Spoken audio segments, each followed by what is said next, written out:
Today we're going to discuss using the Triton CLI tool to provision. This will require that you have Node.js installed, you've installed the Triton CLI tool using npm-g install Triton, and you have an account at your Triton endpoint as well as have uploaded an SSH key. The first thing we're going to do is, since we've installed Triton and we have Node.js on the system, we're going to create a Triton profile. So we're going to use the command Triton profile create. We're going to give this the name of test demo. And it's going to ask us for a CloudAPI endpoint URL. Currently, we're going to use the East 1 data center. Of course, your endpoint's going to differ depending on where you're trying to provision your instance. The account name, so we are going to use the account name of the demo account we've been using. And it's going to ask us about some keys that we have.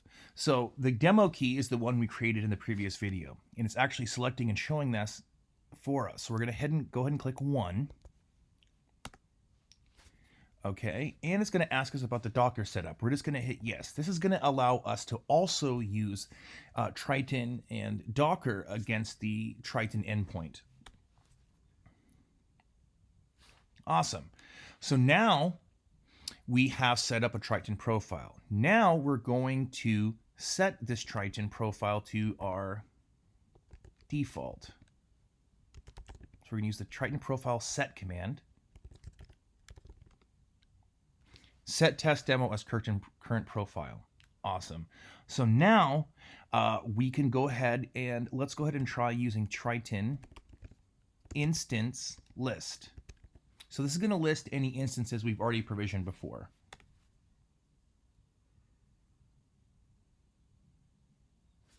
And there is the web test. That's the base64 SmartOS infrastructure container we provisioned in the very first video.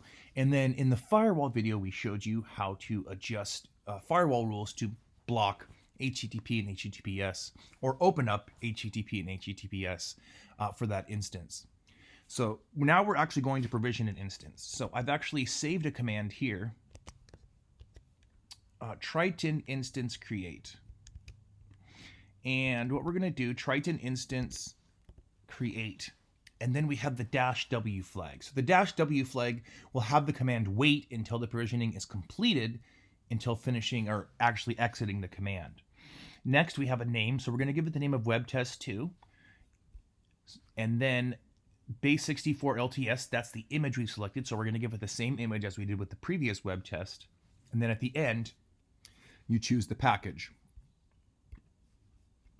And that's the G4 high CPU 1G package. So we're going to go ahead and we're going to run this command here. All right, our instance has been created. So let's do a Triton inst list. And we're going to see our second web test too. Now, let's go ahead and SSH into that infrastructure container we just created.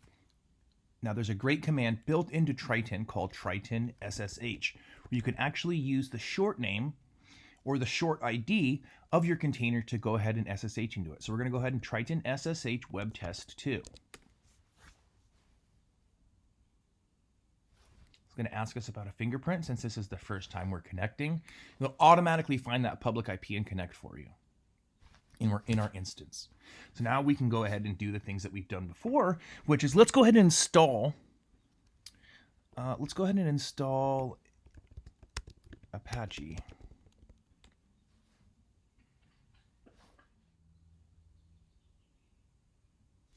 And we're going to use this command here to enable the default Apache service.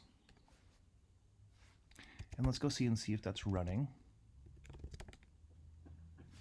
All right, so we see that we curled localhost and we received back an HTML page.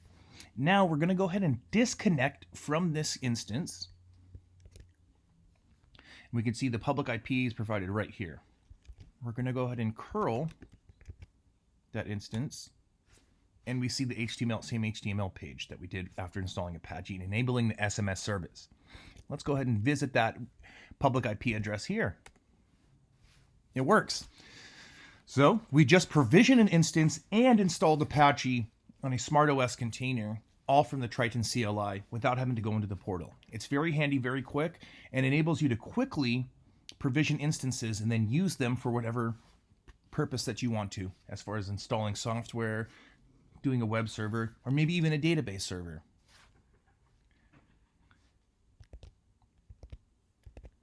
Thank you very much. We'll see you on the next video.